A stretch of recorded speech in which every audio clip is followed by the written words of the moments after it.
ओम जय साईनाथ, जय साईनाथ। आदि न अंत तुम्हारा, तुम्हें श्रद्धा नमन हमारा। ओम साई राम। मैं चैताली साई श्रद्धा सद्गुरु चैनल से आप सभी भक्तों को स्वागत है। जहाँ मांगने से मिल जाए संसार, वहाँ कहते हैं बिना मांगे सब कुछ मिल जाए, उसे साईं बाबा का दरबार कहते हैं। मेरे दुख में कोई नहीं आता, मेरे बाबा आते। संकट दूर करने वाले मेरे बाबा आते। याद रखो, किसी को दुख मत दो, उनको खुशी दो। किसी की खुशियाँ मत छीनो, किसी की निंदा ना करो, किसी को नफरत भी ना करो। प्यार सबको करीब लाता है, लेकिन नफरत बहुत दूर ले जाता है। सब लोग प्यार में रहो। साई सचैत्र पाठ पढ़िए, इस चैनल के माध्यम से देखिए। ओम साई राम।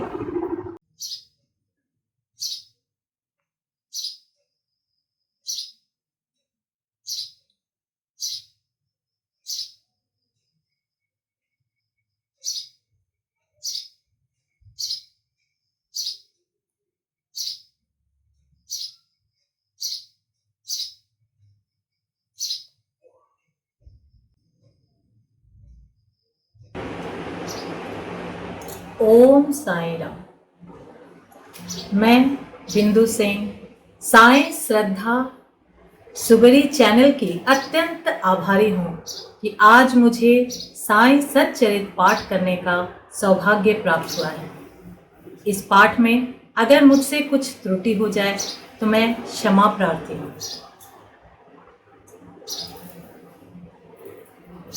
मन और इंद्रियों का निग्रह। शरीर एक रथ है, आत्मा उसका स्वामी तथा बुद्धि सारथी है। मन लगाम है और इंद्रियां उसके घोड़े। इंद्रिय नियंत्रण ही उसका पथ है। जो अल्प बुद्धि है और जिनके मन चंचल हैं तथा जिनकी इंद्रियां सारथी के दुष्ट घोड़ों के समान हैं, वे अपने गंतव्य स्थान पर नहीं पहुंचते तथा जन्म मृत्यु के चक्र में घूमते रहते हैं। परंतु जो विवेकशील है, जिन्होंने अपने मन पर नियंत्रण कर लिया है तथा जिनकी इंद्रियां सारथी के उत्तम घोड़ों के समान है, वे ही गंतव्य स्थान पर पहुंच पाते हैं, अर्थात उन्हें परम पद की प्राप्ति हो जाती है और उनका पुनर्जन्म नहीं होता। जो व्यक्ति अपनी बुद्धि द्वारा मन को वश में कर लेता है, वह अंत में अपना लक्ष्य प्राप्त कर उस सर्वशक्तिमान भगवान विष्णु के लोक में पहुंच जाता है। जब तक मनुष्य निष्काम कर्म नहीं करता, तब तक उसे चित्त शुद्धि एवं आत्मा दर्शन संभव नहीं है। विशुद्ध मन में ही विवेक और वैराग्य उत्पन्न होते हैं, जिससे आत्मा दर्शन के पथ में प्रगति हो जाती है। अहंकार शून्य हुए बिना तृष्णा से छुटकारा पाना संभव नहीं है। विषय वासना आत्मानुभूति के मार्ग में विशेष बाधक है। यह धारणा है कि मैं शरीर हूं, एक भ्रम है। यदि तुम्हें अपने मन जीवन के ध्येय को प्राप्त करने की अभिलाषा है, तो इस धारणा तथा आसक्ति का सर्वथा त्याग कर दो। गुरु की आवश्यकता। आत्मज्ञान इतना गुरु और रहस्यमय है कि मात्र निज प्रयत्न से उसकी प्राप्ति संभव नहीं। इस कारण आत्मानुभूति प्राप्त गुरु की सहायता परम आवश्यक है। अत्यंत कठिन परिश्रम और कष्ट के उपरांत भी दूसरे क्या दे सकते हैं, जो ऐसे गुरु की कृपा से सहज ही प्राप्त हो सकता है, जिसने स्वयं उस मार्ग का अनुसरण कर अनुभव कर लिया हो। वही अपने शिष्य को भी सफलतापूर्वक पग पग पर आध्यात्मिक उन्नति करा सकता है। अंत में इस कृपा परम आवश्यक है। जब भगवान किसी पर कृपा करते हैं, तो उसे विवेक और वैराग्य देकर इस भवसागर से पार कर देते हैं। यह आत्मानुभूति न तो नाना प्रकार की विधाओं और बुद्धि द्वारा हो सकती है और न शुष्क वेदाध्ययन द्वारा ही। इसके लिए जिस किसी को यह आत्मावरण करती है, उसी को प्राप्त होती है तथा उसी के सम्मुख वह अपना स्वरूप प्रकट करती है। कठोपनिषद में ऐसा ही वर्णन किया गया है। बाबा का उपदेश। जब यह उपदेश समाप्त हो गया तो बाबा उन महाशय से बोले कि अच्छा महाशय, आपकी जेब में 5 रुपए के 50 गुना रुपयों के रूप में ब्रह्म है, उसे कृपा कर बाहर निकालिए। उसने नोटों की गड्डी बाहर निकाली और गिनने पर सबको अत्यंत आश्चर्य हुआ कि वे 10-10 के 25 नोट थे। बाबा की यह सर्वज्ञता देखकर वे महाशय द्रवित हो गए और बाबा के चरणों पर गिरकर आशीर्वाद की प्रार्थना करने लगे। तब बाबा बोले कि अपना ब्रह्म का नोट का यह बंडल लपेट लो। जब तक तुम्हारा लोभ और ईर्ष्या से पूर्ण छुटकारा नहीं हो जाता, तब तक तुम उस ब्रह्म के सत्य स्वरूप को नहीं जान सकते। जिसका मन धन, संतान और ऐश्वर्य में लगा है, वह इन सब आसक्तियों को त्यागे बिना कैसे ब्रह्म को जानने की आशा कर सकता है। आसक्ति का भ्रम और धन की तृष्णा दुख का एक भंवर है, जिसमें अहंकार और ईर्ष्या रूपी मगरों का वास है। जो इच्छा रहित होगा, केवल वही यह भवसागर पार कर सकता है। तृष्णा और ब्रह्म के पारस्परिक संबंध इसी प्रकार के हैं, अतः वे परस्पर कट्टर शत्रु हैं।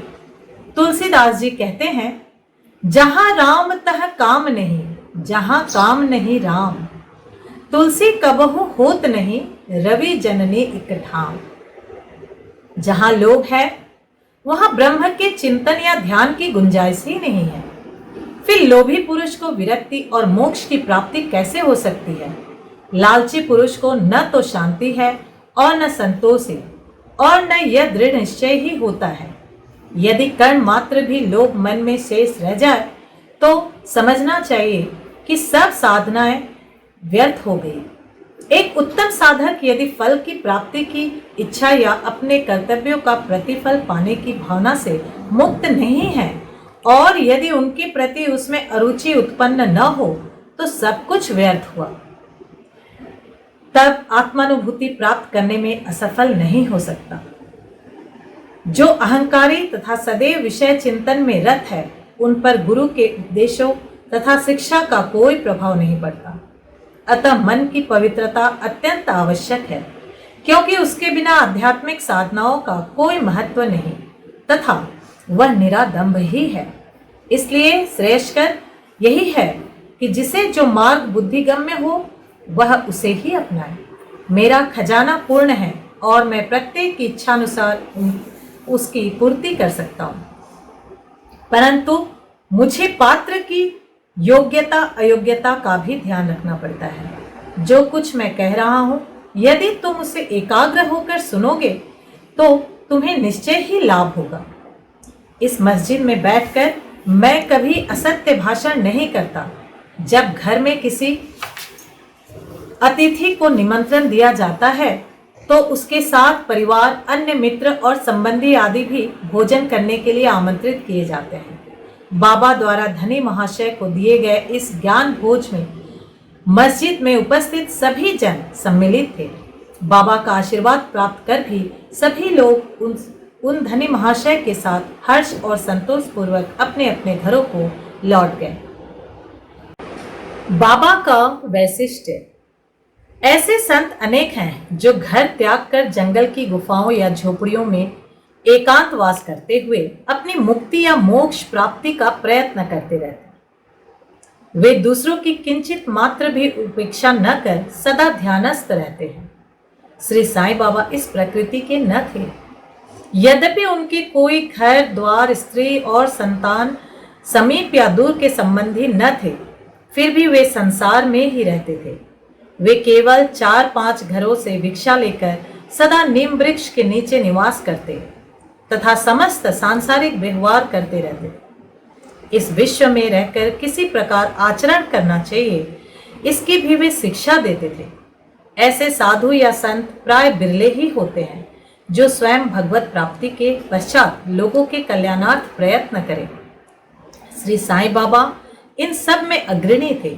इसलिए हेमांड पंथ कहते हैं, वह देश धन्य है, वह कुटुंब धन्य है, तथा वे माता पिता धन्य हैं जहां साईं बाबा के रूप में यह असाधारण परम श्रेष्ठ अनमोल विशुद्ध रत्न उत्पन्न हुआ।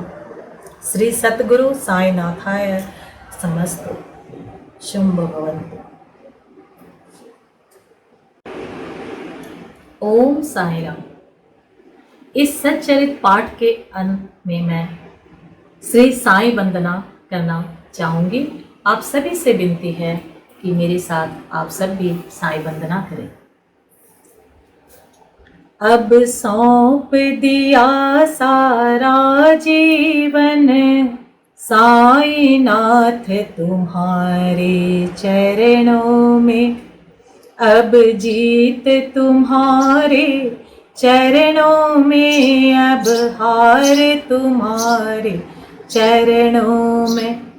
मैं जग में रहूं तो ऐसे रहूं जो जल में कमल का फूल रहे, मेरे अवगुण दोष समर्पित हो हे नाथ तुम्हारे चरणों में। अब सौंप दिया सारा जीवन साई नाथ तुम्हारे चरणों में।